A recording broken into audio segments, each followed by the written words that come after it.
and that they were driving me crazy, and I had been working on this project, and I wanted them to see that there was more to the sport than the fun and game and the comfort and safety of their bedrooms or the living room couch. And while we were having our discussion, my two sons had finished, and they both drove 150 and 149 miles per hour. So the gentleman was a little condescending. He kind of shot their little dreams down. I didn't want him to hurt them that bad, but, he let them know that that really was for entertainment purposes. It wasn't, a true testament to their abilities, but that he knew an owner that was going to be conducting a test, and if we were going to be in town long enough, he would introduce us. So the whole time in the back of my head, I'm thinking, okay, so how much is this going to cost me? This is not going the way I expected it to go. And he did introduce me to the gentleman, and we got an invitation to come down first thing in the morning. And I brought Eric and Nico, and they were over the moon, of course. They were completely elated with this opportunity. And they drove 186 and 188 miles per hour. And I got a phone call from the official. He goes, "Little lady, you might be onto something here." And from there, the seed was planted. And I wanted to show my sons, I wanted to teach them about generational wealth and ownership. And that's something that we really don't put emphasis on in our community as much as we should. I don't feel anyway. So it was an opportunity to teach them about being owners and to show them that, your dreams are possible, but you have to put the work in to get it, to accomplish it. Yeah, because one of the things I found really interesting about your story and just the story in general is that I'm here in North Carolina, and I know that a lot of times there are the smaller tracks. I call them like the community tracks and things of that nature. And you will see a lot of us. You will see a lot of us in the community tracks. But when it comes to the big game, whether it's NASCAR, whether it's I forget the other one, but it's still like the Formula kind of racing and some of the bigger ones. You don't see as many of us. You don't see as many of us. I know that there's I believe there's a brother that's very big on Formula One. I cannot think of his name, but he's one of the few. But you don't see that much of us. But but I know we're racing on a lot because, like I said, I know just not that far from Durham, there's a track I believe in. It might be Roxborough or one of the other small towns, but I know that we do the racing. So I was just wondering, in your mind, why don't we make that transition to try to make it more of us to the big game and trying to make the big jump and everything? I think it's an extremely expensive sport, number one. I think it's a combination of things. I think the relationships that you need in order to get into this sport, as far as the vendors, who are legitimate and authentic vendors for you to get your equipment from, again, the money, and really just, not wanting to kind of rock the boat, so to speak.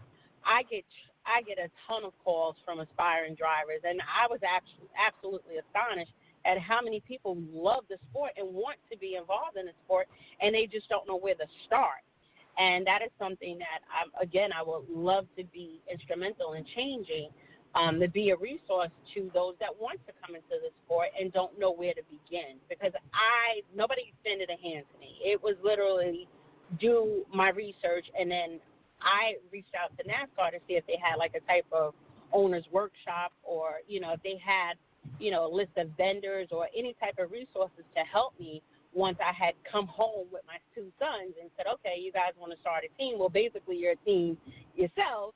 So, let's legalize this and, let's get the foundation done.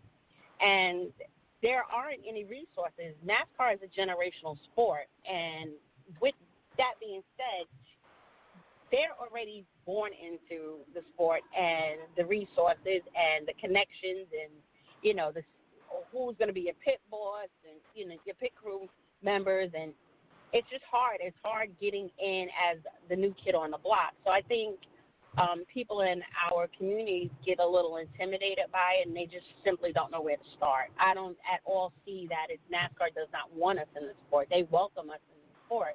I just feel that, we have not pushed past that, that glass ceiling and say, okay, this is what I want to get involved in, and where do I start? Very few people have.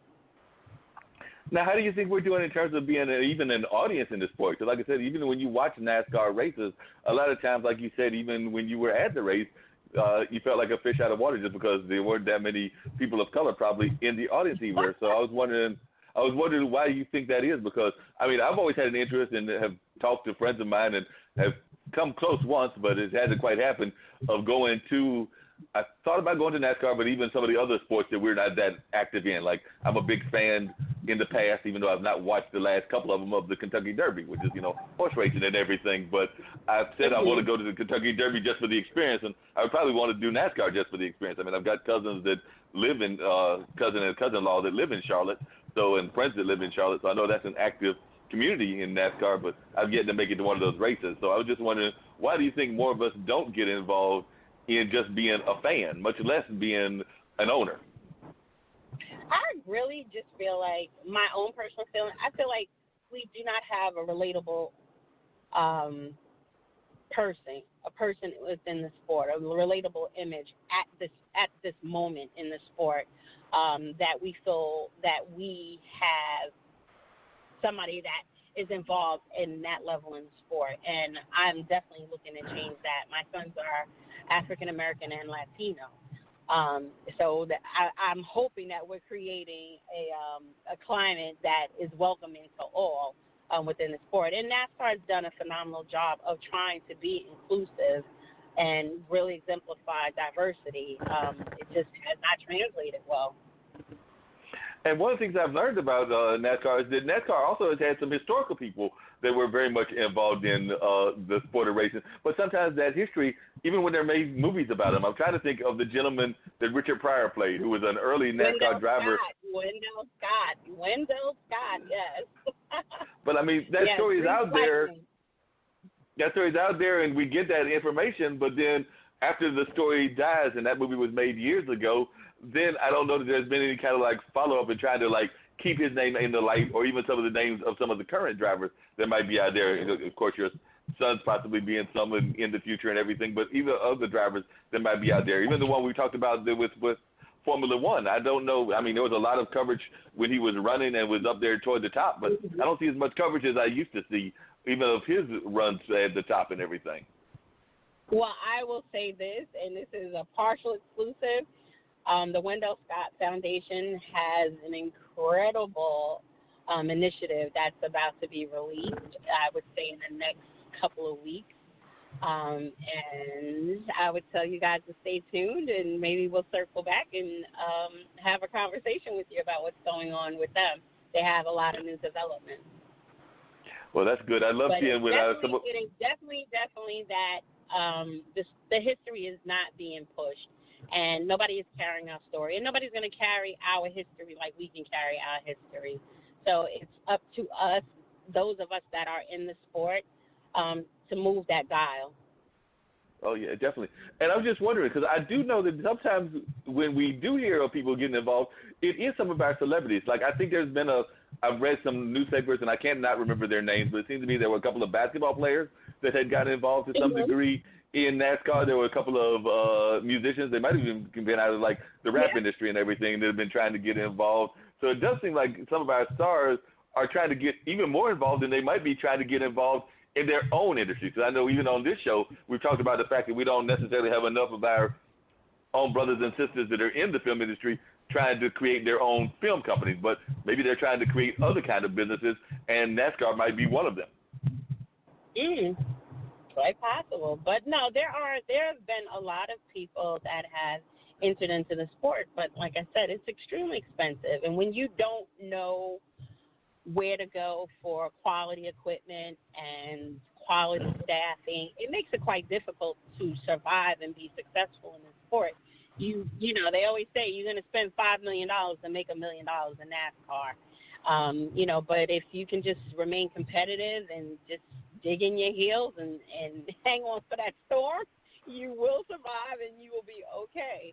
And I think, it's definitely not for the faint at heart at all. So, and boy, I had to learn that. And what has it been like, not just learning from the few African Americans and Latinos that are in the industry, but also learning from women in the industry? Because, I mean, I think that the woman that has been kind of the face of NASCAR. I think this might have been the year that she retired, or she's about to come on retirement. That being the lady that's also associated with that website, GoDaddy. Oh, Danica Patrick. Danica Patrick originally came from F1, and she crossed over into NASCAR. She really just didn't have an excellent run, unfortunately, and she got out. I'm not sure of why she chose to retire, but she got out. I would have loved to have seen her stay, loved to have possibly worked with her, but it just didn't happen. Yeah. Now, one of the things you and Dean have in common, I was just wondering how this came about, but Dean is also a member of the corrections facility and working in corrections, because you work for the New York Department of Corrections, and Dean, my partner in crime, works for the New Jersey Department of Corrections. Okay, yes, I was in New York City Department of Corrections for 19 years and 8 months. I was the captain in Rikers Island, the C-95. I ran the mental observation unit. All right, okay, salute to you for your service, man. Indeed. Definitely have thick skin. You got it over there, especially on the island. No doubt. Because how long have you been at it, Dean? I was saying, how long have you been at it, Dean, in terms of being in corrections? This is my 20th year. Oh, I've been retired. Actually, the 27th will be my 9th year anniversary retired. Ain't that something? Beautiful. And I know you don't miss one day of it. I miss my offices. I can't say that. I was No. I'm talking about. Career. Now, I'm gonna say this in a coded message, but I know you're gonna catch this. But you miss the good folks. All the rest of the stuff, you're that much happier that you don't have to deal with. Absolutely, that I don't have to deal with. Okay. That is very true. Very true. Very true. Now, how much time do you devote? I wouldn't recommend it to anybody at this point. I don't care how much they're paying you. Now, how much time do you devote to the business, and is the business strictly just the NASCAR business, or do you still do some work with the entertainment field as well? Because like you said, you came out of doing not just the work in corrections, but you had worked for years with Sony and doing stuff in entertainment. So are you tying the two together, or? Okay, so to answer the first question, it's 24/7, 365. If I could get 28 hours in a day, it would be 28 hours that I'm on this grind, because there's a lot to learn. I probably am the most challenged owner in NASCAR. They expect me to know everything from gears, gear ratios, steel gauges, everything. Oh, boy, wow. Yeah, it is definitely 24/7. And I do still operate my independent music label. I've kind of scaled it back a little bit, where I'm not I don't manage artists like I used to, but we do still do a lot of movie soundtracks and TV show soundtracks, a lot of product placement. I am involved in tour productions, and kind of that's about it. It's not as much as I used to be, because NASCAR is, like I said, that has become my primary focus, because I built this team for my two sons, and I am hell-bent on seeing it become successful. And we've had a couple of little hiccups along the way. You know, like I said, it's a very lucrative sport, so you have a lot of unsavory characters in the sport, and, you know, just navigating around that and being mindful and respectful of the core fan base of NASCAR, not pushing the envelope too far, because it's different. Being from the North, we view things a little differently than I would have to say people in the South do.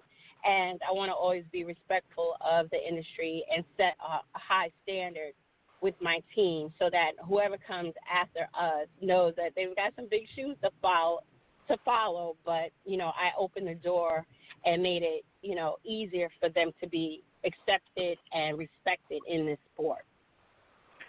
And what's been your best success so far? I mean, how far have you gone in terms of being a success?